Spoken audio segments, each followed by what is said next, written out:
तस्य तु कार्यस्यापि तद्वैपरीत्यात्।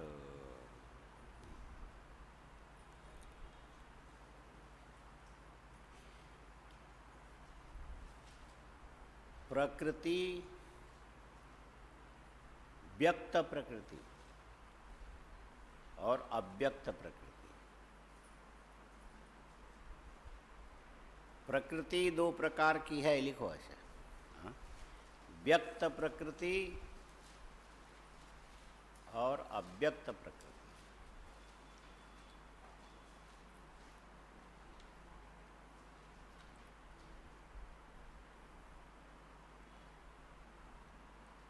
प्रकृति लिखना, उसके बाद नंबर 1 व्यक्त प्रकृति, नंबर 2 में अव्यक्त प्रकृति।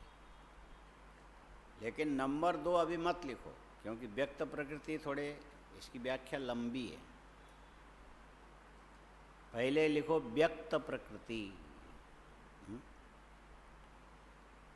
व्यक्त प्रकृति के अंदर आएगा सबसे पहले महत तत्व, नंबर 1 महत तत्व, नंबर 2 अहंकार,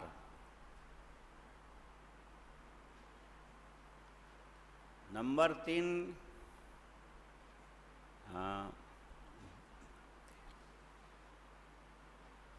16 गण है, उसमें 16 गण। तस्मात् गणश्च षोडशक, 16 गण। 16 गण में ऐसा लिखो 5 ज्ञानेन्द्रिया, नहीं 5 तन्मात्रा,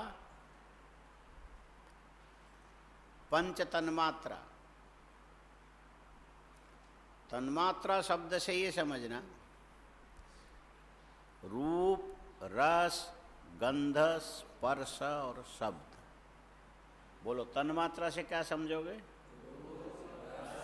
गंध, स्पर्श और शब्द।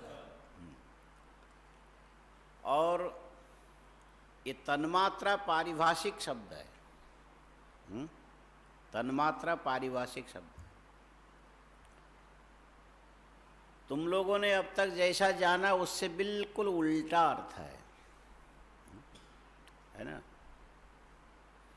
एक बात बताओ, पृथ्वी से गंध होता है कि गंध से पृथ्वी होती है? हाँ, ठीक, ये हमको ठीक है। अब आगे बताओ, अग्नि से रूप होता है कि रूप से अग्नि होती है? 2 नंबर हो गया, गंध हो गया, रूप हो गया। अच्छा बताओ, जल से रस होता है कि रस से जल होता है? ठीक। अच्छा एक बात बताओ, वायु से स्पर्श होता है कि स्पर्श से वायु होता है? ठीक। अब एक और बताओ, आकाश से शब्द है कि शब्द से आकाश है? आकाश है। ये जितनी बातें तुमने बताई वो सब के सब उल्टा पड़ जाएगा, सब उल्टा हो जाएगा। हाँ, सब पूरा उल्टा हो जाएगा। लेकिन तुमने कहा वो भी गलत नहीं है, लेकिन अब हम उसको पलट देते हैं, वो भी सही है। अरे चाहे उल्टा हो चाहे सीधा हो, मुर्दा तो मुर्दा ही रहेगा। हाँ? चाहे उसको चित लिटा दो चाहे पट लिटा दो, मुर्दा तो मुर्दा ही कहलाएगा। अब विचार कहाँ से करना है? प्रकृति से पहले बुद्धि उत्पन्न हुई। प्रकृति से पहले प्रकृति शब्द का अर्थ करो, तीनों गुणों की साम्यावस्था को प्रकृति बोलते हैं। तीनों पहले लिखना प्रकृति, है ना?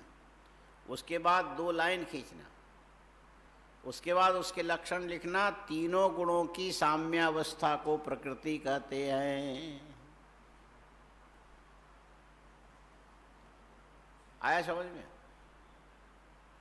तीनों गुणों की साम्यावस्था। हाँ? साम्यावस्था, सुबह कौन एक शब्द था जो पूछने के लिए बोला था? हाँ हाँ, ये कात्यायनी कैसे बना?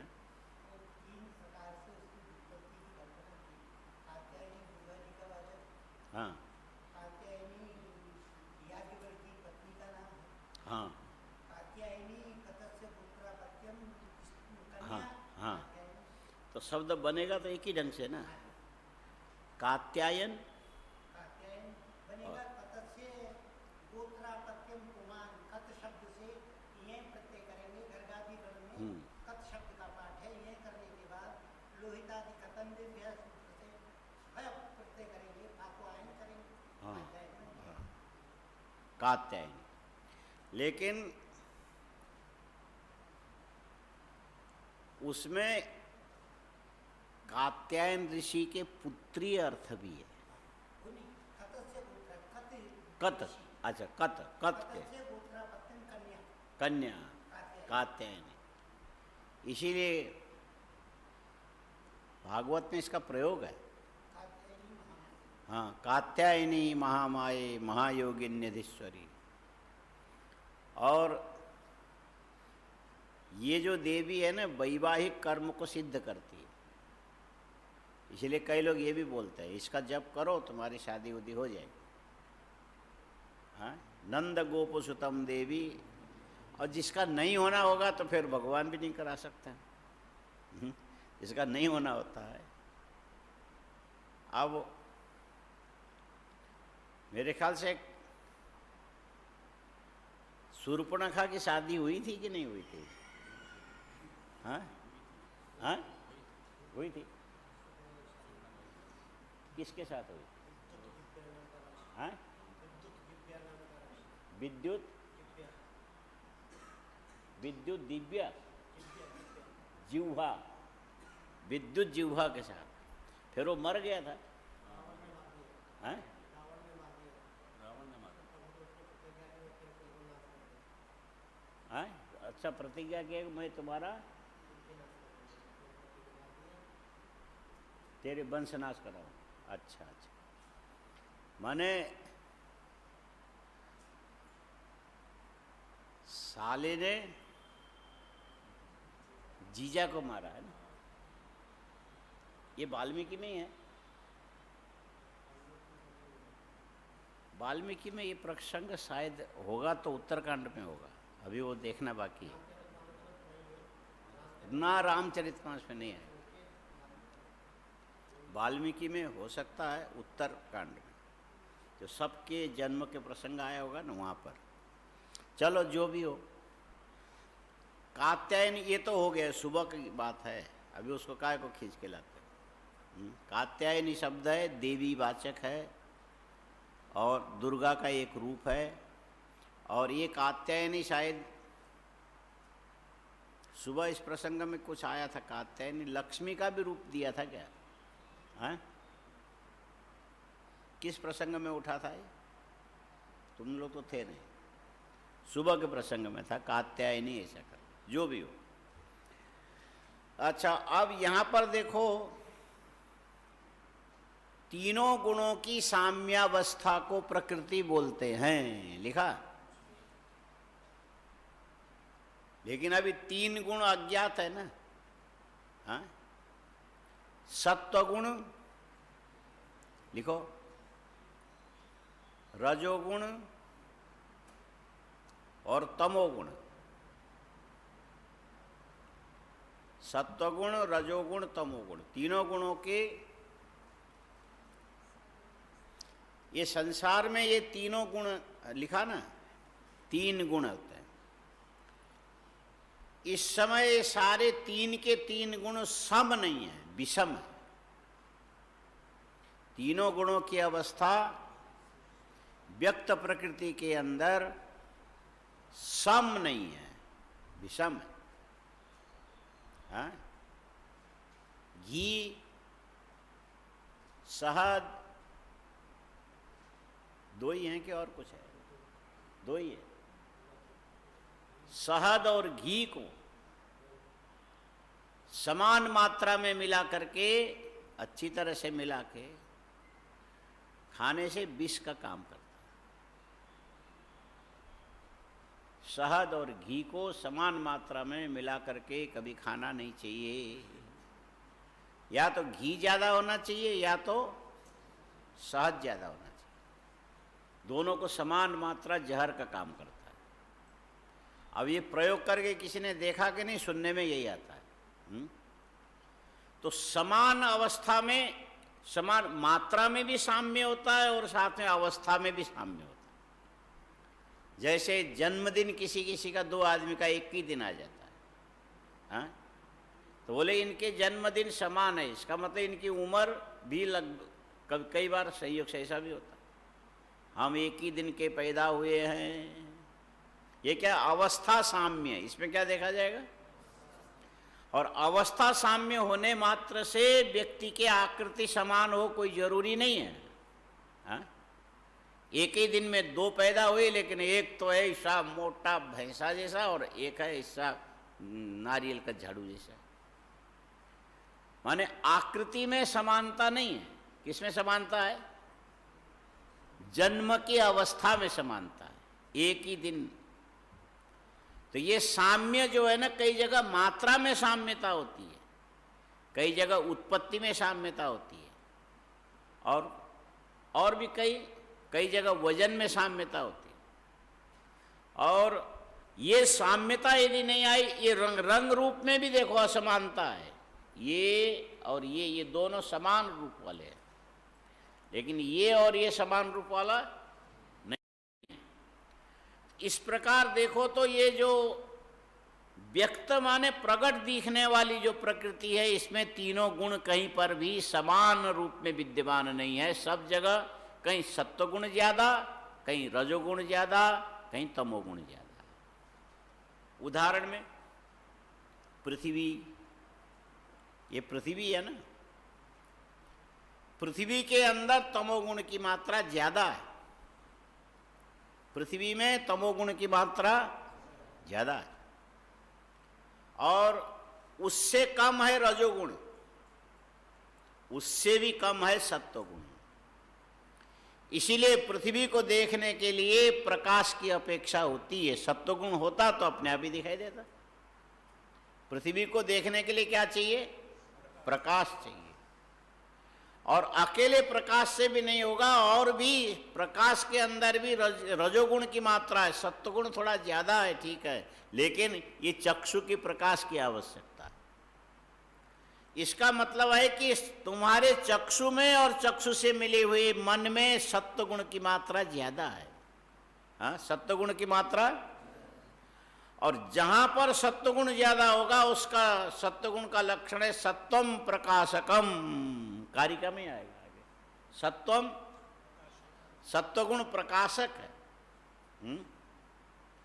और चलनम रजः, ऐसा करके कारिका में ऐसा। ये जो रजोगुण है ना, ये चल गति वाला है। हाँ? और गुरु, और इस पे आगे कारिका में, हाँ, आवरणकम ऐसा करके है, कारिका में मूल में लिखा हुआ। माने तमोगुण ये है कि ये रजोगुण और सत्वगुण का आवरक तत्व है। हाँ, रजोगुण और सत्वगुण का आवरक तत्व। अब ये पृथ्वी में टिको, सारी चीजें तुमको समझ में आ जाएगी। इधर देखो, पृथ्वी है ना, ये जो मिट्टी है ना, ये तमोमयी है। मिट्टी कैसी है? और उसकी अपेक्षा जो नदी की धुली हुई जो रेत है ना, वो उसकी अपेक्षा थोड़ा चमक है, इसीलिए मिट्टी से वो थोड़ा ठीक है, ठीक। और नदी के रेत में कई प्रकार की चीजें मिलती है। एक तो अभ्रक होता है, अभ्रक, अभ्रक समझ में आए? यदि हरिद्वार जाना पड़ा कदाचित, तो वहां जाते तत्काल यदि गंगा का ठंडा पानी पियोगे, दूसरे तीसरे दिन से तुमको झाड़ा लगेगा। हाँ, पेट चलता है। हरिद्वार में सबसे पहले पेट चलता है। उसके मूल में कारण क्या है कि वहां के पानी के अंदर अभ्रक के कण ज्यादा है। ये जो अब्रक का कण है पेट के अंदर पचता नहीं है, पानी में तैरता है, और जब शरीर से निकलेगा तो हर एक कोशिकाओं को काटता हुआ निकलेगा। उससे पाचन प्रक्रिया में कमी आने के चलते हरिद्वार में जाने पर सबसे पहले यही बात होती, पेचिस बोलते हैं, हाँ? अंदर दर्द दर्द सा होगा, शौच जाने का मन करेगा, और होगा ज़्यादा नहीं, हाँ? इसीलिए पुराने महात्मा लोग बोलते हैं, जिसको एक पेचिस से पहले आंव की बीमारी नहीं होती, आंव की बीमारी में खाली शंका बनी रहती कि होगा होगा हो। एक महात्मा जी दिसंबर के महीने में जाके शौचालय में 45 मिनट बैठे रहे। 45 मिनट के बाद आए तो कांपने लगे। वो बेचारे पहले गंगा नहा के आए, उसके बाद फिर इधर, अब जितनी बार जाए उतनी बार उनको नहाना है, कांपने लगे। हमने कहा 45 मिनट वहाँ रह के क्या करते रहे? फिर हमने वो लकड़ी के कोयले के चूल्हे जला दिया, लो इसके पास बैठो। बोले अब तू क्या बोलता है? 45 मिनट तक बैठा लेकिन चंदन लगाने भर का भी नहीं निकला। हाँ, ये आंव पड़ने पर ऐसा होता है। जो अतड़ी के अंदर की जो कलई होती है ना, वो जब निकल करके बाहर में आने को तैयार हो जाए तो वो दर्द करता हुआ फीलिंग तो कराता है, लेकिन मल निस्सरण नहीं होता है, खाने की रुचि नहीं होती है। तो मैं समझ गया ठीक है। हमने कहा मैं आपका इलाज करूं? बोले तू मजाक करता है। अरे करता तो हूं। हाँ, आप ठीक हो जाओगे। कैसे करोगे? ठीक है मैं तो जो लकड़ी के कोयले का चूल्हा जलाया और उसके ऊपर जो है ना एक लोहे के 2 छड़ रख के उस पर हमने 2 ईंटें रख दी और पंखा झलते झलते झलते वो ईंट को पूरा गर्म किया। एकदम पूरी तरह से गर्म हुआ तो उस ईंट को लेकर के थोड़ी देर बाहर रख के हमने उसको एक बोरी में लपेटा। उसके बाद एक खादी के कपड़े से लपेट के दोनों ईंट को, और महात्मा जी को कहा अब इसके ऊपर बैठो, क्योंकि बोरी कंबल उसके ऊपर और ईंट अपनी गर्मी बहुत देर तक बनाए रखता है। आप ऐसे आलती पालती मार के बैठो, कितने देर? बोले जब तक ये गर्म रहेगा। तो पहले तो थोड़ा ज़्यादा गर्म, धीरे धीरे कम हो गया, बैठे रहे। एक आधे घंटे के बाद वो कितने देर बैठना, भी गर्म है कि नहीं है, बैठे रहो। इतनी देर बैठ के मैं क्या करूँगा? बोले यही जो कुछ पढ़ना लिखना यही करो। फिर ऐसे चौकी लगा दी। मैंने कहा अब यहाँ पढ़ने कौन आएगा, हम बैठे हैं, लो पढ़ाओ जो पढ़ाना। हाँ? करते करते वो भी मज़ेदार महात्मा थे, उन्हीं के संस्कार हम एक पंक्ति में एक दिन बिताते थे। एक ही पंक्ति में शास्त्रदास जी एक पंक्ति में एक दिन लगाते थे, उससे आगे नहीं पढ़ा था। लेकिन वो जो दिमाग में बैठेगा तो फिर कभी निकलेगा नहीं, ये भी एक गुण था। हमने कहा ऐसे करो। फिर अब कैसा लग रहा है? बोले अब जो पहले नाभि के नीचे एक प्रकार के जलन सी फीलिंग होती थी अब कम हो रहा है, अब आप ठीक हो जाओ। करते करते जो ठंडा हुआ 1-1.5 घंटे के बाद कहा आप उठो और आप गद्दे पर सो। वो कंबल बिछा के सोते थे। बनारस में जब ठंडी होती है तो कंबल भी ठंडा हो जाता है। फिर गद्दा बिछा, मैं कभी भी अभी जीना अच्छा है कि नियम पालन करना अच्छा है? जिंदे रहोगे तो बहुत से नियम पालन होगे, मरी जाओगे तो फिर तो एकदम ठंडे गंगा में ले जाके हम लोग फेंक देंगे, वहाँ और ठंड लगेगी। इसीलिए अभी गद्दा बिछा के सो। है तू ऐसे बोलता है। तो अब उसके बाद हमने फिर क्या किया, एक जो पानी के बोतल में गर्म पानी रख करके कपड़े से लपेट के नाभि में रख, कंबल उड़ा दिया और ऊपर से रजाई डाल दी। पड़े रहना जब तक भोजन की घंटी न बजी। धीरे धीरे 11 बजे घंटी बजी तो उठ के खड़े हो गए। अरे तुम्हारा इलाज तो काम कर गया। ये जो ठंडी के दिन में जैसे कारपेट है, नीचे फर्श है, और बहुत देर तक बैठोगे, थोड़ी थोड़ी थोड़ी जो ठंडक ऊपर जा करके वो भी ये बीमारी पैदा करती है, हाँ, पेचिस। और हरिद्वार के अंदर अभ्रक का जो पानी पियोगे वो भी यही बीमारी उत्पन्न करती है। इसीलिए सावधानी इस बात पर रखी जाती है कि जैसे जैसे हिमालय में जाओगे, हरिद्वार तो पहाड़ी हो गया ना, ऊपर जाने पर सीधा पानी के झरने से निकलते हुए पानी को सीधा नहीं पीना चाहिए, या तो 5-6 कपड़े से छानो तब जाके पियो। ये अभ्रक नुकसान करता है, पर मज़ा आता है गंगा का ठंडा पानी पीने में, आदमी पी लेता है, साफ है, स्वच्छ है, क्या फर्क। पर ये ज़्यादा दिन नहीं है, खाली तुम्हारे शरीर में अभ्यास होने के लिए 3, 4, 5, 7 दिन ऐसा लगेगा। इसके बाद फिर तुम पचा लोगे, फिर आराम से चल सकते। तो ये जो अभ्रक नाम की जो चीज़ है, पानी के अंदर तैरता हुआ उड़ता है, बालू के कण जैसा, लेकिन डूबता नहीं है, ऐसे ऊपर नीचे होता, हल्का होता है अभ्रक। और उसको इकट्ठा करके यदि किसी शीशे के टेबल पर ऐसा फैला दोगे तो थोड़ी भी प्रकाश में चमकने लगता है। इसका मतलब है ये मिट्टी से ज़्यादा सत्व गुण बालू में है, बालू से ज़्यादा सत्व गुण किस में है? अभ्रक में दिखाई देता है। अच्छा, लेकिन ये जो अभ्रक भी रात को नहीं दिखाई पड़ेगा, रात को दिखाई नहीं पड़ेगा। और कुछ ऐसे धातु होते हैं कि रात के अंदर भी दिखाई देगा। कुछ एक प्रकार की चींटी होती है पहाड़ों में, तुमको पता है, रहा ही नहीं होगा, सीधे ही दिल्ली आ गए हो। पहाड़ों में एक जात की चींटी होती है, वो अमुक लकड़ी के अंदर रहती है, कहीं से चारा लाती है, खाती है, और फिर वहीं पर उसका शौच इत्यादि सब होता है, उस पूरी लकड़ी को भर देती है, एक विशेष प्रकार की चीज। और उस चींटी के जो बीट है ना निकलने वाला, उसमें एक विशेष प्रकार के तत्व होता है, उसको क्या बोलते हैं, पहले एक घड़ियों में भी तो लगाया जाता था, रेडियम। और वो लकड़ी कितने दूर भी रखो अंधेरे के अंदर, यहीं से तुमको चमकता हुआ दिखाई देगा। इसका मतलब क्या है? ये जो रेडियम भी पार्थिव तत्व है, ये क्या है?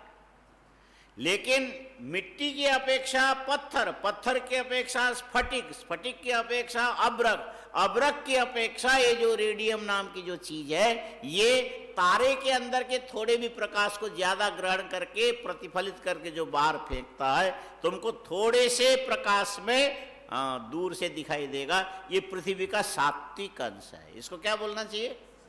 सत्वम।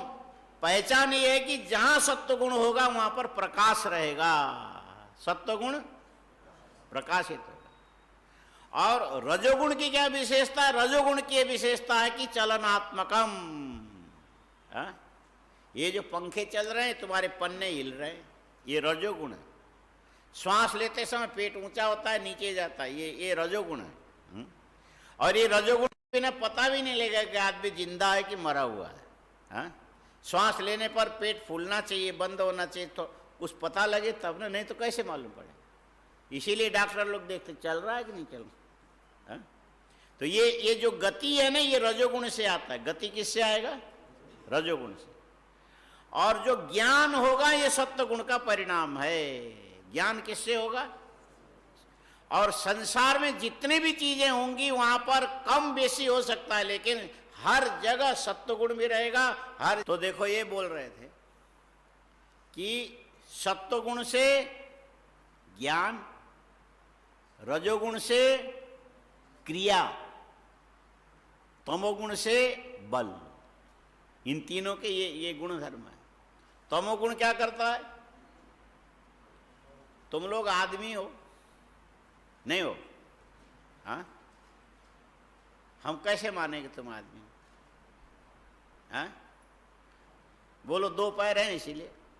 हाँ, और जानवर जो होंगे 4 पैर वाले होंगे। अच्छा, सवाल है कि बल किसमें ज्यादा? तुम्हारे आदमी हो तो तुमको ज्ञान भी है, देखते भी हो, सुनते भी हो, बोलते भी हो, भले सही सही ना हो, गलत भी हो, लेकिन है तो सही, कुछ है अंदर।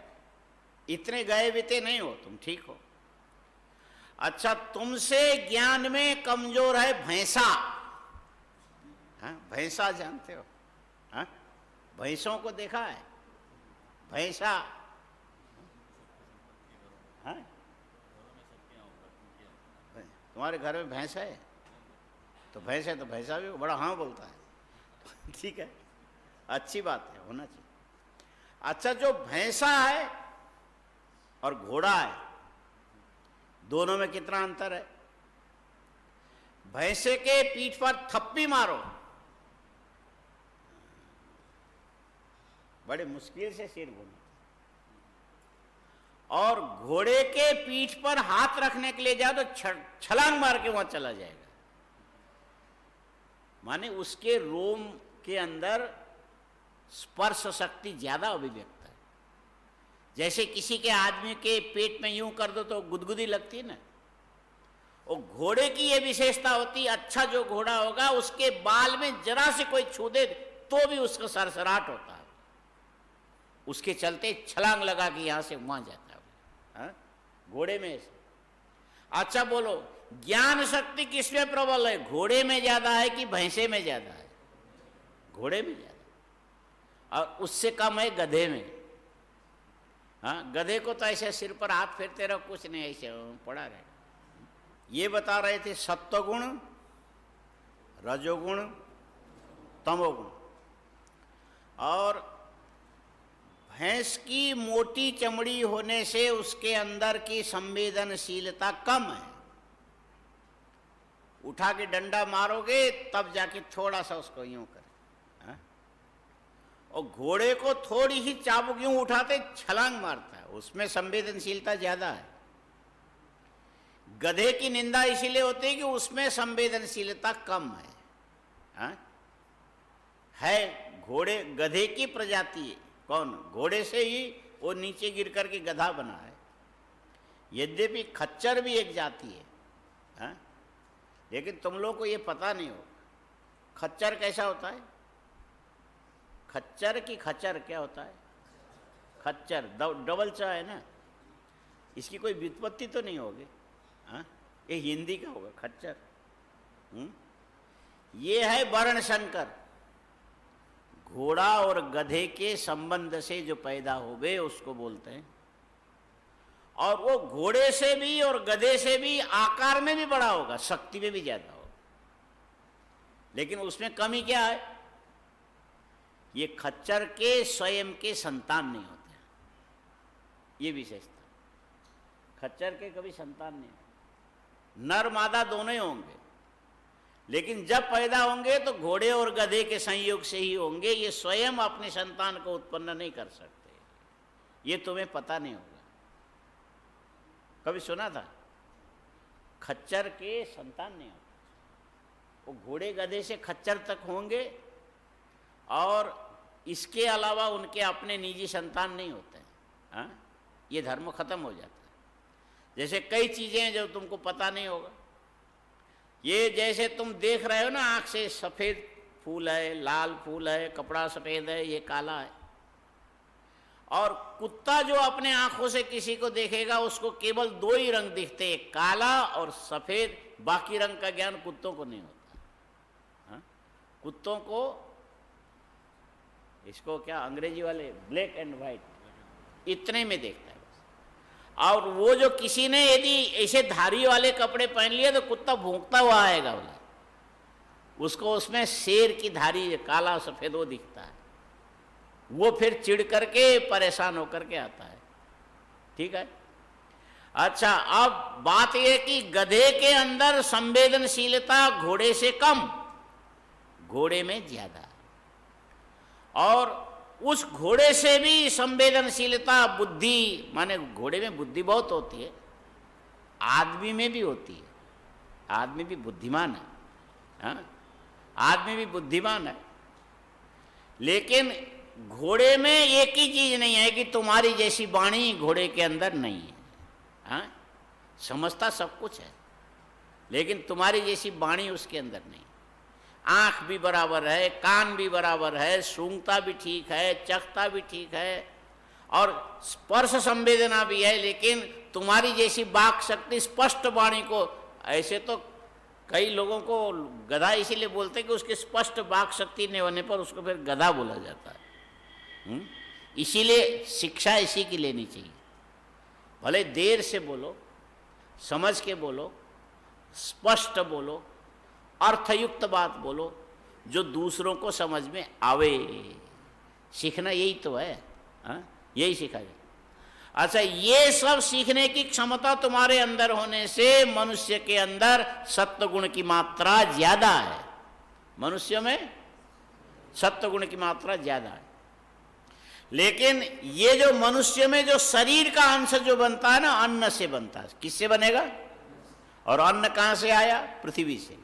और ये पृथ्वी तमोमयी होने के कारण अन्न खाने के बाद जब पेट भर भंडारा खाते हो, इसके बाद तुमको मन करता है सो जाए। उस समय यदि पढ़ने के लिए बोलो तो ऐसा लगेगा कि कोई पहाड़ टूट गया सिर पर, और एक झपकी ले ली और नींद आई, उसके बाद उठ करके बैठ गए, फिर तुम ठीक हो जाओ। तो पहले क्या हुआ? बोले जो पृथ्वी के अन्न का जो तमोमय गुण है, उसने तुम्हारी बुद्धि पर आवरण डाल दिया, ज्ञान शक्ति में आवरण डाला, और उसके बिना तुम्हें ये शरीर ही नहीं चलेगा। माने ये जो अन्न है ना, ये तुम्हारे शरीर का बल है। ये क्या है? अन्न तुम्हारे शरीर का बल है। और ऐसे उपनिषद में जाओ तो सारी चीजों का विश्लेषण होता है। उपनिषद बड़ा प्रायोगिक विद्या है। अशितम अन्नम त्रेधा विधीयते, ऐसा खाया हुआ अन्न, जब अन्न ये जो उससे अतड़ियों के अंदर जाता है तो जठराग्नि और इसके द्वारा पक करके रस रूप में परिणत होता है। रस रूप में परिणत होने के बाद अन्न के सूक्ष्म अंश अलग, मध्यम अंश अलग, स्थूल अंश फिर मलमूत्र बन के निकल जाए। अशितम, नींद आ रही, अशितम अन्नम त्रेधा विधीयते, खाया हुआ अन्न तीन प्रकार से अलग अलग अपना स्वरूप अलग करता है। जो सबसे सूक्ष्म है वो पहले जाएगा मन में। सूक्ष्म कहाँ जाएगा? मन में। जो स्थूल होगा तुम्हारे शरीर की आकृति बनेगी, मध्यम स्थूल, और उसमें से जो अनावश्यक चीजें होगी ये मल बन करके निकल जाएगा।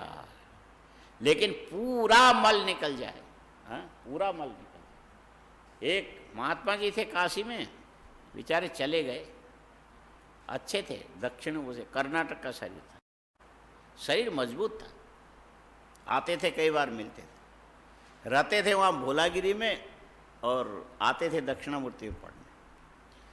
उनके आने का, पहुँचने का समय ये अष्टमी प्रतिपदा को और हमारे कपड़े धोने का एक ही समय होता था, और वो सीधे वहीं नल में जहाँ कपड़ा धो रहे वहीं पहुँच जाते थे।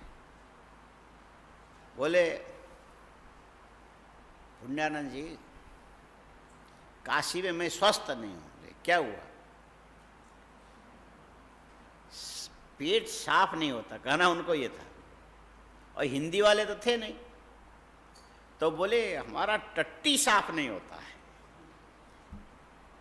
तो मैं कपड़ा धोने लगा। आप ध्यान नहीं दे रहे हो, आप लेके आओ तो मैं सर्फ से यहाँ साफ कर दूं। वो साफ होने की चीज है, वो तो गंदा ही रहेगा ना, वो क्या साफ हो? तुम मजाक उड़ाते हो। उनका कहना यह था कि हमको कब्जी होता है, हाँ? तो अच्छा पेट साफ नहीं होता ये कहना चाहते हो? मैं कपड़ा धो रहा हूं, और हम थोड़ा सा सर्फ लिया और बाल्टी में घोला, उसमें से एक गिलास निकाल के दिया, स्वामी जी ये सर्फ बड़ा अच्छा है। हाँ? उस समय जो है ना बहुत नाम था उसका, क्या नाम था, कोई एक सर्फ का जो पहले, हाँ, निर्मा, निर्मा, निर्मा घोल के हमने एक गिलास में, ये इसको पी लो आपका पेट साफ हो जाए। तो मारोगे क्या? लेकिन जीना हो तो मत पियो। इसका गुणधर्म है कि आपके पेट को बिल्कुल साफ करेगा। बोले इतना साफ करेगा हम मर जाएंगे। हमने कहा फिर आप मत पियो। पूरा पेट साफ कभी किसी का होता ही नहीं है। यदि हो जाएगा तो उठ के खड़ा नहीं हो सकता है। ये जो मल अतड़ी के अंदर बना रहना, ये तुम्हारे लिए बल है, मल अंदर का बल है।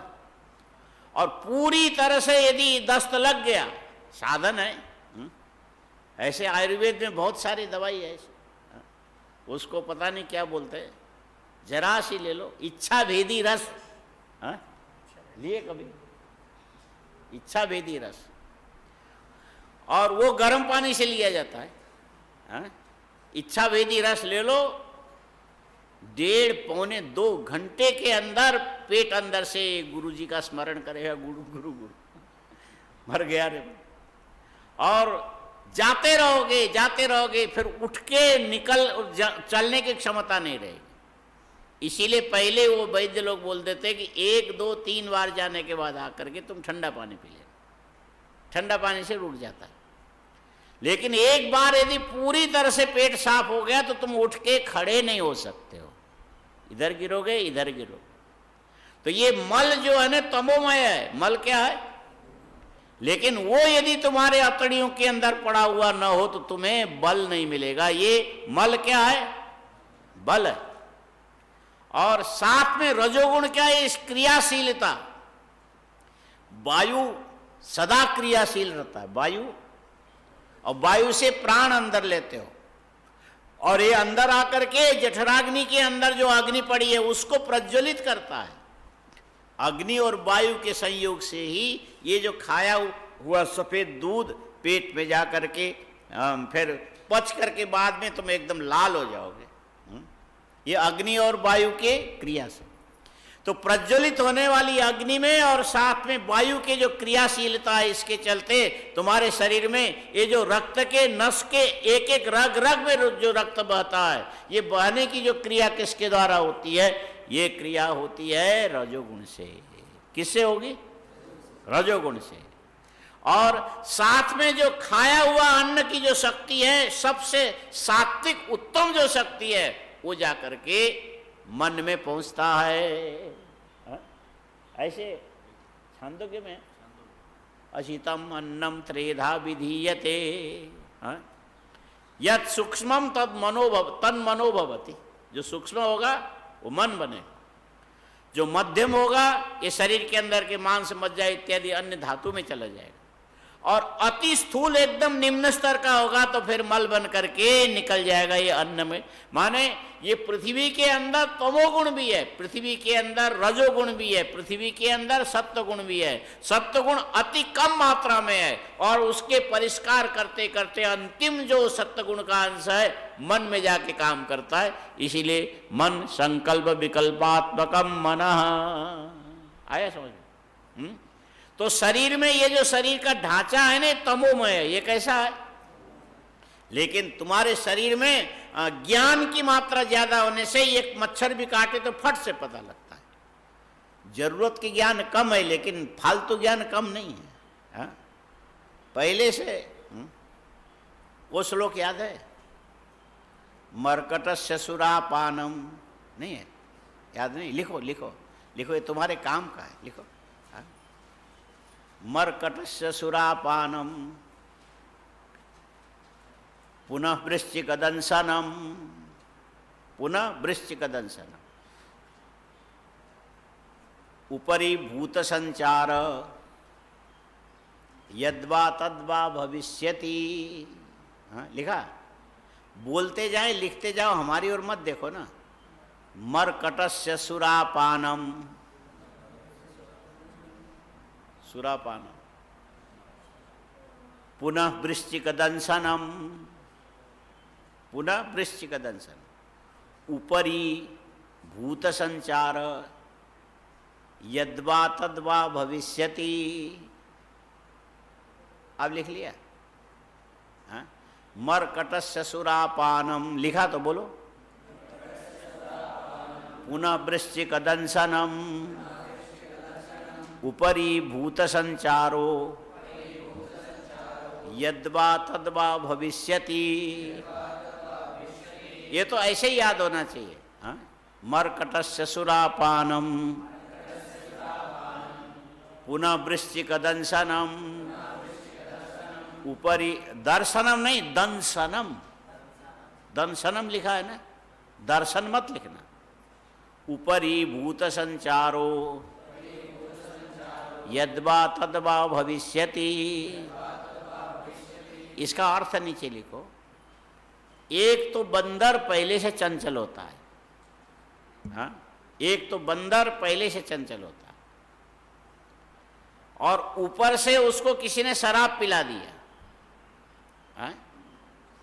एक तो बंदर ऊपर से शराब पिया हुआ, और उसके बाद उसको बिच्छू ने डंक मारा, हाँ? बंदर पहले चंचल, उसके बाद शराब पिया हुआ, ऊपर से बिच्छू ने डंक मारा, और उसके ऊपर उसके मगज में भूत संचार हो गया, भूत का आवेश आ गया। अब इसके बाद क्या होगा वो राम जाने, यद्वा तद्वा भवि। समझ में आया? एक तो बंदर ऊपर से शराब पिया, और ऊपर से बिच्छू ने डंक मारा, और ऊपर से उसके सिर पर भूत सवार हो गया। अब उसका क्या होगा, राम ही मालिक है, हाँ? ठीक है, आया समझ में? समझ में आया? अपने ऊपर भी घटाओ, विकल्प न नर बानर बोलते हैं ना, ऐसे तुम लोगों की अवस्था है, अपने आप ही ठीक है। और ऊपर से थोड़ा पैसा मिल जाए, ये सुरापान है, और इसके बाद फिर ज्यादा मिल गया तो मोबाइल, ये वृश्चिक दंशन है, और उसका नशा सिर पर यदि चढ़ गया ये भूत संचार है। फिर तो क्या होगा, राम ही मालिक है, यद, ठीक है। मरकटस्य, ये श्लोक याद करो और अपने आप में घटाओ। तुम चाहो तो बढ़ा भी सकते हो, हम मना नहीं करते, हाँ? मरकटस्य सुरापानम पुनः वृश्चिक दंसनम उपरी भूत संचार यद्वा तद्वा भविष्यति। माने तुम्हारे अंदर ज्ञान नहीं है ऐसा नहीं है, तुम्हारे अंदर ज्ञान नहीं है ऐसा नहीं, व्यवस्थित सप्रयोजन वस्तु विषयक ज्ञान कम है। ज्ञान तो है लेकिन व्यवस्थित, ये भी लिखो, हम अज्ञानी नहीं हैं, ज्ञानी पूरे हैं। कोई तुमको कहे कि मूर्ख, तो मारने के लिए दौड़ोगे, गुस्से में आ जाओगे, इसका मतलब ज्ञान हुए बिना अपने मूर्खता का ज्ञान कैसे होगा, हाँ? कोई ऐसा बोले कि मैं बड़ा अज्ञानी हूं, कोई बोले ऐसा मैं अज्ञानी हूं, तो उससे पूछना तुम जान के बोलते हो कि बिना जाने बोलते हो? जान के बोलता हूं। अरे जान लिया तो फिर ज्ञान है ना, तो अज्ञानी कैसे हुआ? अज्ञान को तो जानता है। आया समझ में? तो हर एक व्यक्ति में ज्ञान होता है, ज्ञान हर एक व्यक्ति में, लेकिन ज्ञान का जो विषय है व्यवस्थित नहीं होता है। ज्ञान का विषय व्यवस्थित नहीं होता, और ज्ञान का विषय सब प्रयोजन नहीं होता है, निश्चित प्रयोजन वाला नहीं होता, और तुम्हारा ज्ञान सार्थक नहीं होता, निरर्थक होता है। बस इतने को लेकर के बोलते कि ये आदमी बेकार है, लेकिन ज्ञान नहीं, ऐसा नहीं, ज्ञान है। और इसमें किसी के अंदर कम होगा, किसी के अंदर ज्यादा होगा, लेकिन ज्ञान रहित कोई होता नहीं। और जिसमें कम ज्ञान हो, समझो सत्वांश कम है, लेकिन जिसमें सत्वांश कम होता, बल का अंश ज्यादा होने से बैल कितना तगड़ा होता, भैंसा कितना तगड़ा होता, हाँ? 5, 6, 7, 8, 10 कुंटल तक वजन भैंसा खींच लेता है, हाँ? 10 कुंटल 3 टन तक खींच लेता। 3 टन कितना होता है? 30 कुंटल, हाँ? 3 टन माने 30 कुंटल, बड़े आराम से लेके जाता है। ज्ञान न होने पर भी उसके अंदर बल और क्रिया शक्ति ज्यादा है, इससे ये मानना पड़ेगा सत्वांश कम है, उसके ऊपर तमो अंश ज्यादा है, और उसके मध्य में क्रिया को प्रदान करने वाला रजो अंश ज्यादा होने से ये जो भैंसा इतना बल का काम करता है, बैल में भी होता है। और तुम्हारे अंदर सत्वांश तो ज्यादा है, लेकिन शरीर के बल अंश कम है, ठीक है। और संसार के हर एक पदार्थ में ये तारतम्य मिलेगा, चाहे घट हो, चाहे पट हो, चाहे कपड़ा हो, चाहे पानी हो। पानी में पृथ्वी की अपेक्षा पानी में सत्वांश ज्यादा है, सत्वांश, इसीलिए बहता हुआ पानी दूर से चमकता हुआ सा दिखता है, लेकिन पानी के अंदर स्थिरता नहीं है। क्या नहीं है? जहां ढलान मिलेगा उधर बहता चला जाएगा। और पानी की अपेक्षा अग्नि में सत्वांश ज्यादा है, पृथ्वी, जल, उसके बाद किसका नंबर आता है? तेज। और ये जितना सत्वांश होने पर भी इसमें रजो अंश की मात्रा अधिक होने से ये निष्क्रिय होकर के तेज कभी नहीं रहता है, तेज हमेशा सक्रिय। जलते हुए दीपक को देखोगे, नीचे से ऊपर निकलते जा रहा है, जा रहा है, जा रहा है, जा रहा है। तेल भी खींचेगा, जल भी जाएगा, धुआं भी छोड़ेगा, बत्ती भी माने ये उसमें रजो अंश ज्यादा है, प्रकाश तो है, सत्वांश तो है, ठीक। और इस ढंग से तेज से जब आगे बढ़ोगे तो तुम्हारे जो इंद्रियां है ना, इंद्रिया, आंख, ये सबसे सत्वांश वाला है, इसीलिए बाहर की वस्तु को प्रकाशित कर देता है। और इसमें बीच में जो काला तारा है वो बिल्कुल पारदर्शी, बाहर की चीजें और पीछे बैठे हुए कुछ एक ऐसे रेटिना, क्या इनकी अलग अलग परिभाषा है, वहां पर उसका चित्र बनता है, फिर पलट करके ये जाके मन में उसका चित्र बनेगा, मन ले जाके बुद्धि को दिखाएगी, और बुद्धि चित्त में ले जाके अंकित करने के बाद मैंने इसको जाना। बिना सत्वगुण का ही होगा, ये सत्वांश से होता है। इसीलिए घड़े में सत्वांश कम है, लेकिन घड़े का भी ज्ञान तो तुमको होता है ना। तुमने जाना का मतलब इतनी योग्यता घड़े के अंदर है कि उसको कोई देख सकता है, भले ही वो किसी को ना देख पाए। इस प्रकार संसार के जितनी भी चीजें हैं, पृथ्वी, जल, तेज, वायु, आकाश, ये पंचभूतों में सब में रजोगुण, सत्वगुण, तमोगुण रहेंगे, लेकिन कभी कोई ऊपर आता है, कोई कभी नीचे बैठता है। संघर्षशील होते हैं, हा? ये जो संघर्षशील होने पर कभी एक आगे बढ़ेगा, दूसरा दबेगा। तुम्हारे अंदर भी बहुत बार ऐसा, जब गुस्सा आ जाए तब क्या मानना चाहिए? रजोगुण बढ़ गया। जब लोभ आ जाए तो मानना चाहिए रजोगुण बढ़ गया, हा? और क्रोध आया तो फिर कहना चाहिए तमोगुण बढ़ गया। और बिल्कुल शांति से तुम यदि शास्त्र प्रतिपाद्य वस्तु को जानने के लिए चित्त लगा करके बैठो, फिर माना जाएगा अब इस समय तुम्हारे अंदर सत्वगुण की मात्रा ज्यादा। लोग सीधे आक्रमण कर बैठते हैं, कहते चाहते हम बैठ करके जप करें, क्या करें, मेरा मन नहीं लगता। अर्थ क्या? इसीलिए कि तुम्हारा मन रजोगुण से भरा पूरा है। और ये जो रजोगुण है इसका साथ दोगे तो और भड़कता चला जाता है। आग में लकड़ी डालते जाओगे, उसकी ज्वालाएं बढ़ती चली जाएगी, और उसमें ईंधन कम दो, हा?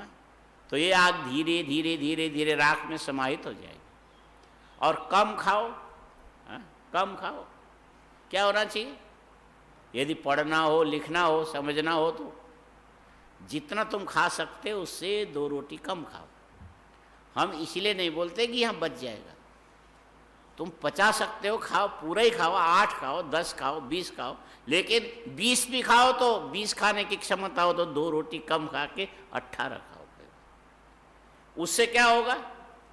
यदि 20 रोटी खाने की ताकत है और तुम पचा सकते हो, इतनी भूख है, 18 यदि खाओगे तो थोड़ी सी अंदर भूख बनी रहेगी, तो तुम जाके कहीं बैठ के पढ़ सकते हो। खाने वाले की भी अलग अलग जाति है सब, हा? सबसे हजम नहीं होता है, हा? एक सज्जन थे, अब तो मर गए, बहुत दिन हो गए। वो एक बार हंसने लगे, बोले स्वामी जी, उन्हें क्या, मैं आपके आश्रम में रह सकता हूँ? रह सकते। मेरी एक आदत खराब है। क्या है? मैं ज़्यादा खाता हूँ। तो कितना खाते हो? पहले तो बहुत खाता था, अभी ज़्यादा नहीं, 12-15 रोटी एक टाइम। मैंने कहा आश्रम में तुम्हारा गुजारा हो जाएगा, रह जाओ, कोई बात। तो एक बार हमने सामने देखा, खाया, 12-15 रोटी खा गया। उसके बाद चावल अलग। ठीक है, तुम्हारी खुराक अच्छी है, कोई बात। फिर एक दिन हंसते हुए कहने लगा, गुरुजी एक बार मैं जूनागढ़ गया था, उस समय मैं जवान था। फिर क्या हुआ? तो उस समय ऐसा था कि खाली 50 पैसे में किसी भी होटल में पेट भर भोजन तुम कर सकते। एक जगह लिखा था 50 पैसे में जितना खा सको पूरा पेट। तो गया, बोले जाके बोला ये 50 पैसा ले लो, हमको पेट भर खिलाओ। उसे बोलते इसको बैठा के खिलाओ भाई। तो जब खाने लगा, वो बेचारा अंदर से देख रहा है काउंटर से, ले भाई 3-4 रोटी दे, और 3-4 दे, और 3-4। करते करते उन्होंने कहा कितना लिया तुमने? बहुत ज़्यादा नहीं लिया था, 60 रोटी खाया था। वो काउंटर से बोलने लगा गुजराती में। गुजरातियों के नियम है कि अंत में दाल और चावल खाते हैं, अंत में। बोला ओ भाई तुम दाल चावल नहीं खाओगे, खाली रोटी खाओगे? बोले अभी क्यों घबराते हो, अभी तो आधा हुआ है। हा? बोले 90 करीब रोटी खा गया, बाद में चावल भी लिया।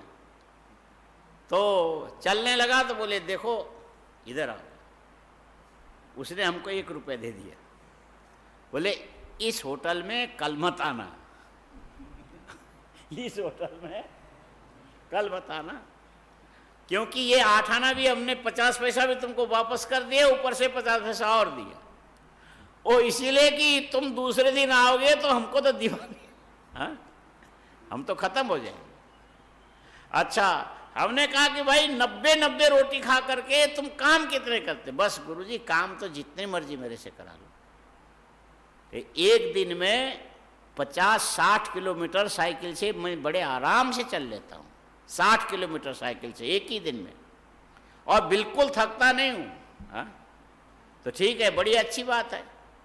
जितना खाएगा उससे उस ढंग से काम भी कर। और उसमें ने कहा ये बैठ के प्रवचन, जैसे बैठे वैसे उसको नींद आवे। एक ने कहा ये बहुत सोता है, तुमको कौन सा बिस्तर लगा के देना पड़े, सोने दे, कथा में सोता है। कथा में कम से कम लेटा तो नहीं है ना, तकिया तो नहीं लिया उसने, बैठे बैठे थोड़ा यूं मारेगा, मारने दो क्या। अरे जो इतना खाता नहीं सोएगा तो क्या करेगा। तो ये अन्न जो है ना, ये क्या तमोमय है। अन्न क्या, पृथ्वी तमोमय है। ये यदि जरूरत से ज्यादा तुम्हारे अंदर होगी तो तुम्हारे सत्वांश को दबाएगा और रजो अंश को बल देगा, और ज्ञान तो नहीं होगा लेकिन दुनिया भर के खटपट करते रहोगे। ठीक है। और रजोगुण की मात्रा यदि बढ़ गई तो लोभ बढ़ेगा, लोभ। हाँ? और चाहिए और चाहिए, फिर हिसाब लगाओगे और लगाओगे और लगाओगे। ये रजोगुण से होता है। और सत्वम प्रकाशकम, ये जो है ना तत्व प्रकाशन के लिए थोड़ा तमोगुण कम करने के लिए कम खाओ। क्या करना चाहिए? और फिर कहते हैं कि मन जो है जब जब करने के लिए बैठते तो पूरी दुनिया भर की बातें उसी समय आती, आने दो। सीधा ये बोलते कि मन निकल के जाता है, मन निकल के नहीं जाता। हा? मन निकल के शरीर से कभी बाहर जा नहीं सकता। उसका कारण क्या है? ये लोग ऐसे खाली बोल देते, मन निकल के नहीं जाता। ये जो प्राण बंधनम ही सौम्य मन, ये जो मन है ना प्राण के साथ बंधा हुआ है। प्राण के बिना मन बाहर जा करके जी नहीं सकता है। इसलिए मन कभी भी तुम्हें छोड़ करके नहीं जाता है। फिर बाहर के गया ऐसे कैसे बोलते हैं? गया नहीं है, बाहर के विषय का चिंतन तुमने अपने मन में किया। हा? बाहर के विषय का चिंतन तुमने अपने मन में किया, और यदि वो मन की चली तो जिस विषय का चिंतन करोगे उसमें ये मन तुमको जोर जबरदस्ती अपने यहां से उठा के ले जाएगा।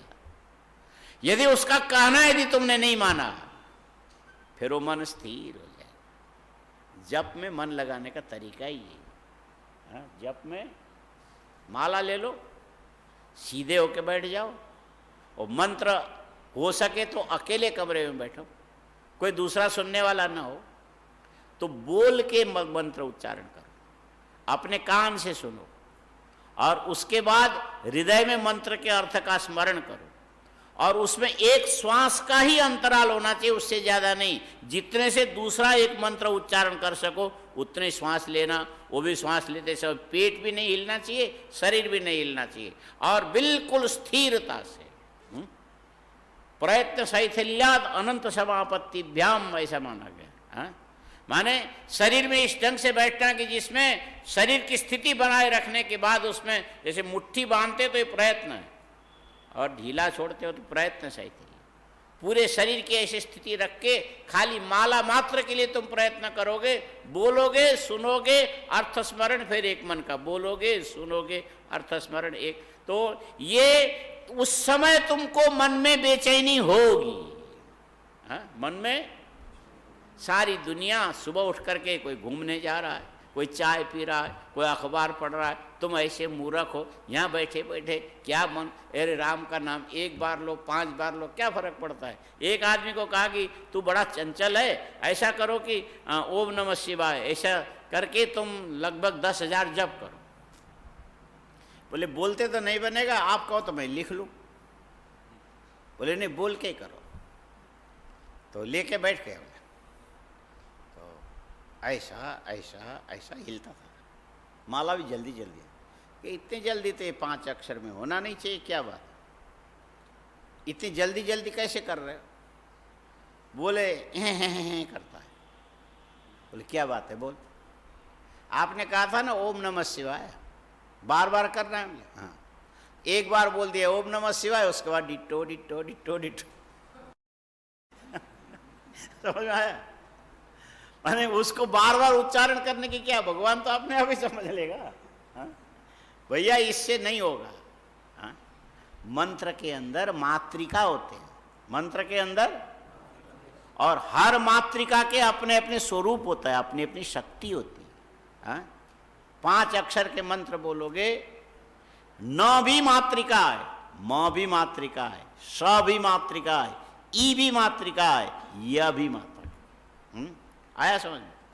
और तात्विक दृष्टि से देखोगे तो न का तत्व अलग है, म का तत्व अलग है, स का तत्व अलग है, और ई का अलग है, य का अलग है।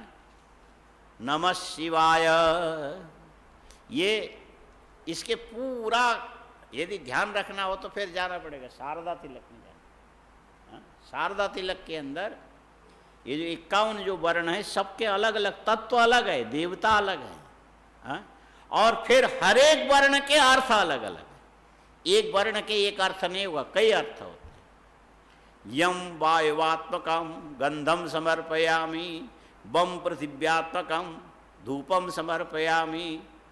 इस ढंग से नहीं, बम से शायद जल का है, जल, और अमृतम नैवेद्यम समर्प,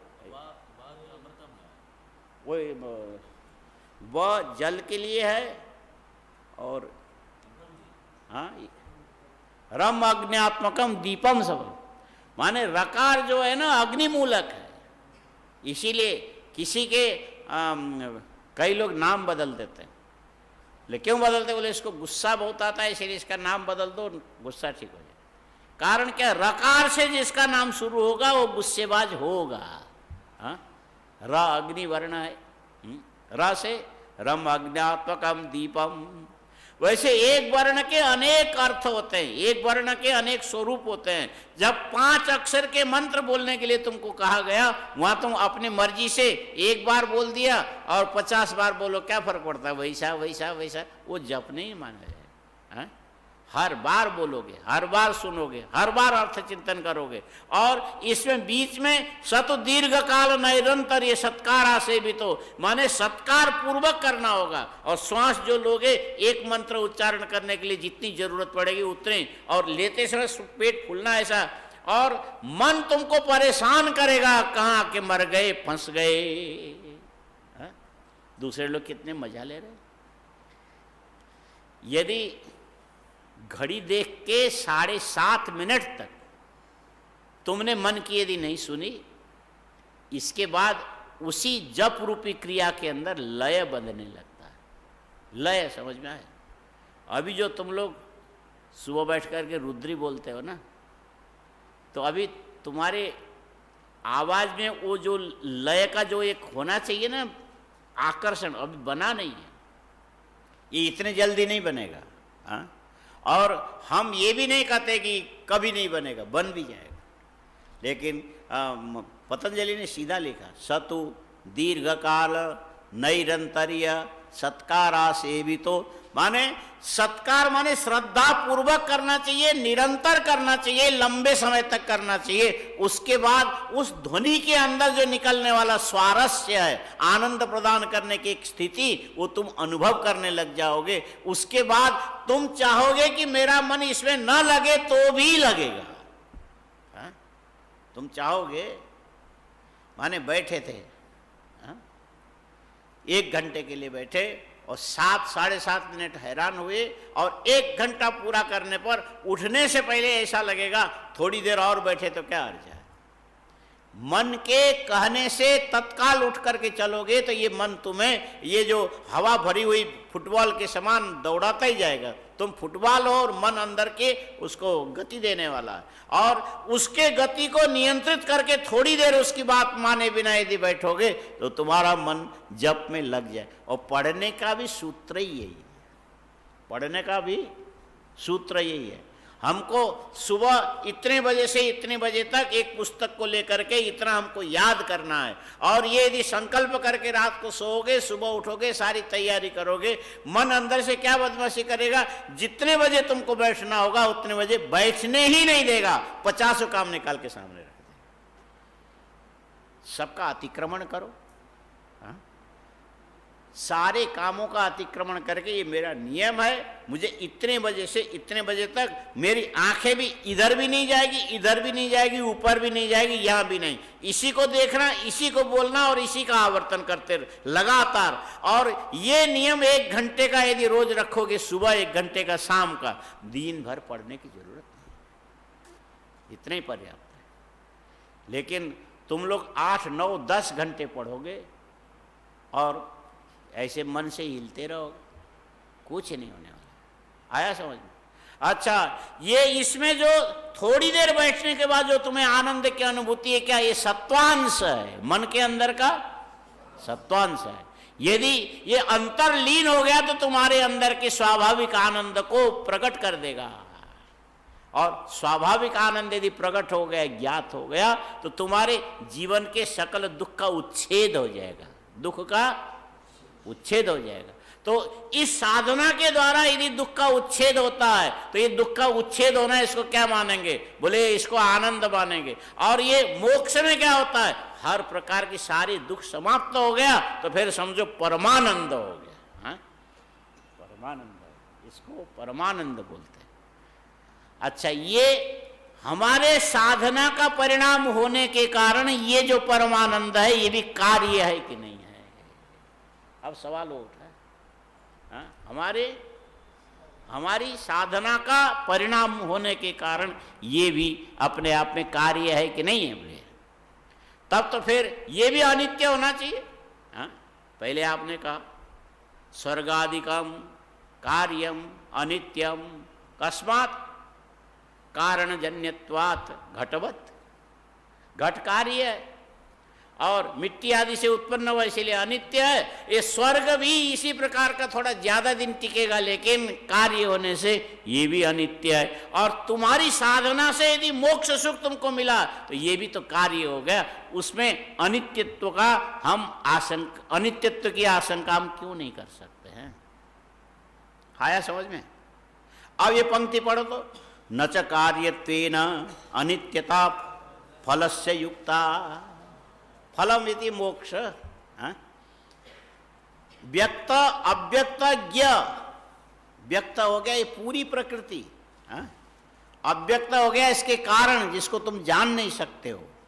और व्यक्त प्रकृति में 16 पदार्थ हैं। कितने हैं? 16 पदार्थ हैं। ये है बुद्धि, अहंकार, तीनों गुण, पंच तन्मात्रा, पंच महाभूत। कितने हो गए? हाँ? मन 16, बस ये 16। अच्छा, ये 16 क्या है? बोले ये सब प्रकृति भी है, विकृति भी है। हाँ, दूसरे कार्य को उत्पन्न करते इसीलिए ये स्वयं प्रकृति है, और किसी से उत्पन्न होते इसीलिए विकृति भी है। प्रकृति विकृति ये दोनों को अलग अलग समझना। केवल कारण होवे तो उसको प्रकृति बोलते हैं, केवल कारण को, और जो किसी से उत्पन्न हुआ उसको विकृति बोलते हैं।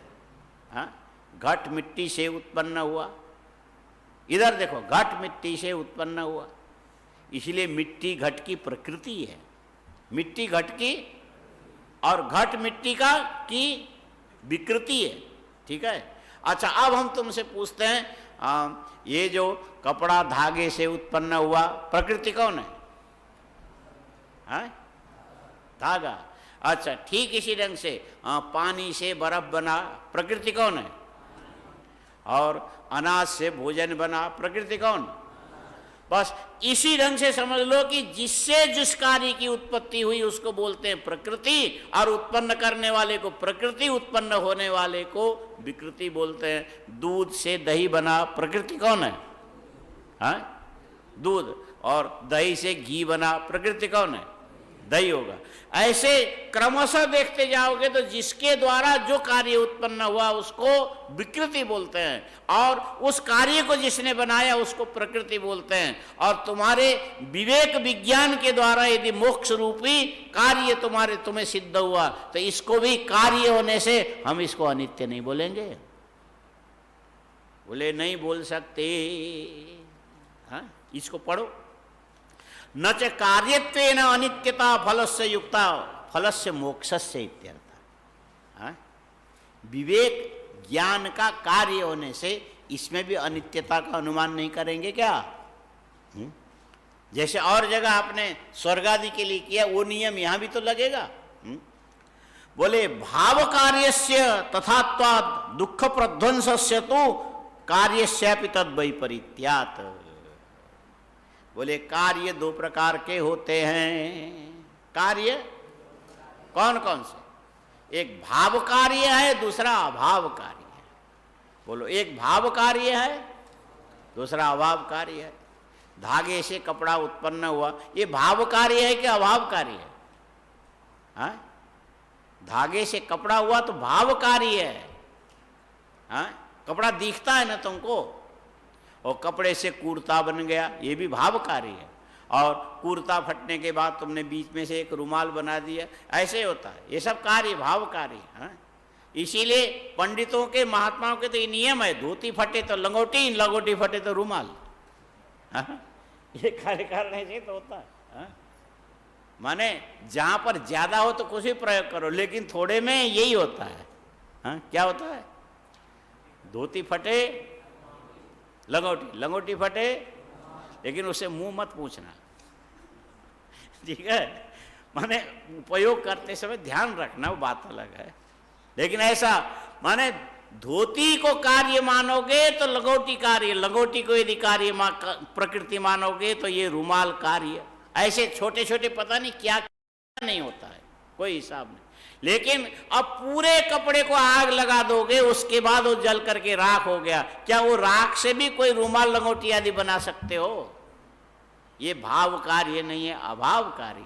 आग लगाने से जो जल गया, नष्ट हो गया, ये कार्य कैसा है? अभाव, भाव कार्य नहीं। और जो तुम्हें प्रकृति, पुरुष और व्यक्त अव्यक्त और इसके विवेक ज्ञान से जो तुम्हें मोक्ष मिला, ये मोक्ष भाव कार्य नहीं है, ये दुख का अभाव है, दुख का आत्यंतिक अभाव है। इसीलिए मिट्टी से घड़ा बनाओ, घड़े के मुग्धर पातानंतरम घटो ध्वंस। ध्वंस का ध्वंस नहीं होता, ध्वंस का ध्वंस होता है? नहीं होता है। इसीलिए ध्वंस को नित्य बोलते हैं। ध्वंसस्य ध्वंसो न भवति। इसीलिए इसको अत्यंताभाव, इसको नित्य मानते नहीं है। ध्वंस का ध्वंस नहीं होता है ना। विनाश का क्या विनाश होगा? अरे मरने के बाद फिर मरेगा क्या वो? एक आदमी मर गया, मरने के बाद फिर मरता है क्या? तो ये अभाव है। और इससे फिर आगे कार्यांतर के लिए तुम अनुमान नहीं लगा सकते हो। जो अभाव रूप कार्य होता है ये अधिकरणात्मक होता है। हाँ? अभाव रूपी जो कार्य है, अभावो अधिकरणात्मक, इसको नियम लिख दो, अभाव अधिकरणात्मक। अभाव अधिकरणात्मक होता है। अब सवाल है लिखा, अभाव अधिकरणात्मक होता है। समझ में आया? लिख लिया? हाँ, सब ने लिखा? काफी तेज गति से लिखते हो, ठीक है, कोई बात नहीं। अभाव देखो अधिकरणात्मक होता है। अधिकरण क्या चीज है? आधारो अधिकरणम, ये तो आया होगा, तर्क संग्रह में नहीं आया? आधारो अधिकरणम। हाँ, क्या बोलते हैं? ये जो घड़ी है ना, टेबल के ऊपर है, ये ऊपर है, नीचे वाले को आधार बोलते, ऊपर वाले को आधेय बोलते।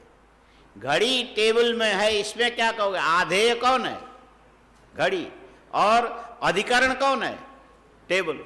और ये यहां घड़ी नहीं है तो क्या है? घड़ी का अभाव है। क्या घड़ी का अभाव अलग से कुछ दिखाई देगा कि टेबल रूप दिखेगा? ये अभाव जो होता है अपने अधिकरण से भिन्न रूप लेकर के नहीं रहता है। हाँ? अभाव का अपना स्वरूप नहीं,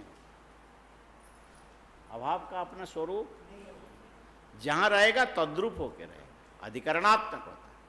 और व्यक्त अव्यक्त विज्ञान से उत्पन्न होने, व्यक्त अव्यक्त ज्ञ विज्ञान से उत्पन्न होने वाला दुख अत्यंताभाव, आत्यंतिक दुख निवृत्ति, ये तुम्हारे आत्मरूप होने के कारण ये नित्य है। ये तुम्हारे आत्मरूप है, आत्मा नित्य है, ठीक है। और आत्मा में उत्पन्न होने वाले दुख अनित्य है। दुख कैसा है? बस एक थप्पड़ कस के मारो तो दुख होगा, थोड़ी देर रोगे, 2-3 दिन तक, उसके बाद फिर भूल जाओगे। लेकिन इस बीच में और भी तो दुख आएंगे, माने ये बीच बीच में दुख आते रहते हैं। दुख उत्पाद्य है। दुख क्या है? उत्पाद्य है, सह्य है, असह्य है, दुर्दमन, क्या क्या चीजें हैं उसके पीछे। दुख के पीछे बहुत सारे कारण हैं। लेकिन ये जो दुख का आत्यंतिक जो विनाश होगा तो कहाँ होगा? बोले आत्मा में होगा। हाँ? मेरी आत्मा में आज के बाद कोई किसी प्रकार का आधिदैविक, आध्यात्मिक, आदि भौतिक सारे दुख पूरे निर्मूल होकर के नष्ट हो गया। नष्ट होने का मतलब ये नहीं कि वो नष्ट होना, ये दुख विनाश ये कोई कार्य नहीं है। मैं अपने आत्म स्वरूप में स्थित हो गया। हाँ? आत्मा नित्य है, इसीलिए मोक्ष भी नित्य है। आत्मा नित्य होने से, क्योंकि दुख विनाश होकर के विनाश का अधिकरण तो आत्मा हुआ ना, वो नित्य होने से इसीलिए मोक्ष भी नित्य है। वहां उसको दोबारा कार्यत्व, माने इस कारण से उत्पन्न हुआ होने के कारण उस मोक्ष को तुम अनित्य नहीं बोल सकते हो। वाचस्पति मिश्र के वाक्य है, हल्के हल्के में मत लेना। कितनी अच्छी युक्ति का प्रयोग किया। न च कार्यत्वेन अनित्यता फलस्य मोक्षस्य युक्ता भाव कार्यस्य तथात्वात्। यदि भाव कार्य होता तो उसमें अनित्यता की कल्पना हम करते, लेकिन दुख ध्वंसस्य तो कार्यस्यापि तद वैपरीत्यात्। तुम्हारे विवेक ज्ञान से उत्पन्न हुआ होने पर भी दुख विनाशात्मक मोक्ष है, इसीलिए वहां पर अनित्यता की कल्पना नहीं की जा सकती। इसी में शंका और इसी में उत्तर भी आ गया। लेकिन इसको खाली इतने पढ़ करके नहीं, सामने रख करके लिख करके तुम इस ढंग से इसको कम से कम, पुराने लोग कहते थे कि एक पंक्ति में जितनी बातें जो पुराने विद्वान जो समाहित चित्त वाले लिख करके जाते हैं, उसको हृदयंगम करने के लिए इसको सामने रख करके कम से कम 101 बार, कितना, और लगातार, बीच में रुक करके नहीं, एक बार बोले फिर उधर घूम के आए, फिर कई लोग पुस्तक लेके छत पे घूम के, उससे कुछ भी तुमको होने वाला नहीं।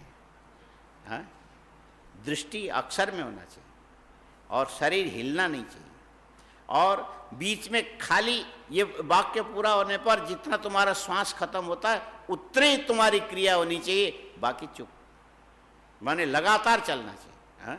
माने इसको इसी ढंग से न च कार्यत्वेन अनित्यता फलस्य युक्ता भाव कार्यस्य तथात्वात् दुःख ध्वंसस्य तो कार्यस्यापि तद्वैपरीत्यात् न च कार्यत्वेन अनित्यता फलस्य युक्ता भाव कार्यस्य तथात्वात् दुःख प्रध्वंसस्य तो कार्यस्यापि तद्वैपर।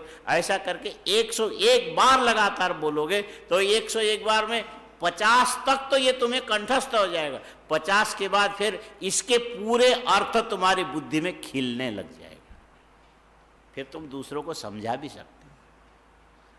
ये खिला हुआ न होने से ज्ञान की प्रतिष्ठा हृदय में नहीं होती है। हाँ? खाली पढ़ने से नहीं होता। हाँ? क्या एक्सप्लेन करना बोलते, क्या बोलते? हाँ, वो शक्ति तब आती है जब इस ढंग से इसको बैठाओगे अंदर तब। हाँ? और इसी में पतंजलि ने एक सतु दीर्घ काल नैरंतर्य सत्कारा सेवितो दृढ़ भूमि, ये सूत्र इसी में जाता है। हाँ? पर हम लोग को तो ज़्यादा पढ़ना है ना, आगे बढ़ो आगे बढ़ो। हाँ? बाच्यताम समयो जात स्पष्टमग्रे भविष्यति इति पाठयत सम्यक काठिन्यम कुत्र। माने ऐसे पढ़ाते चले जाओ, पर पन्ना पलटते जाओ और तुम ज्ञानी हो गए बस। माने एक ने कही दूसरे ने मानी, और क्या नानक कहे तुम दोनों ही ज्ञानी। हाँ, तू ज्ञानी हो गया, चल भाई चल ठीक है। हाँ? तुम भी बच गए और हम भी बच गए, दोनों बच गए। ठीक है, हमने कह दिया तुमको ज्ञान हो गया, तुमने मान लिया हमको ज्ञान हो गया, फिर क्या मजा है? क्या क्या लिखा बोलो? प्रकृति क्या क्या लिखा था? आधारो माने इस शंका के यहाँ पर इस ढंग से निवारण है, लेकिन अभी वो तो कारिका में आ ही जाएगा आगे। व्यक्त अव्यक्त ज्ञ, उसके विश्लेषण आगे दूसरी कारिका में आ जाएगा। तद वैपरीत्यात् न च दुखांतरोत्पाद कारण प्रवृत्तो कार्यानुत्पादात। एक और छोटी सी संख्या रख दी, इसको फिर कल करना। हाँ? ये इसमें भी तथ्य है, इसको भी समझने लायक है, फिर देखेंगे। ओम पूर्णमदः पूर्णमिदं पूर्णात् पूर्णमुदच्यते पूर्णस्य पूर्णमादाय पूर्णमेवावशिष्यते। ओम शांति शांति। शंकरं शंकराचार्यं केशवं बादरायणं सूत्रभाष्यकृतौ वन्दे भगवन्तौ ईश्वरो गुरुरात्मेति मूर्तिभेदविभागिने व्योमवद्व्याप्तदेहाय दक्षिणामूर्तये नमः। ओम शांति शांति शांति। ओम नमः पार्वती।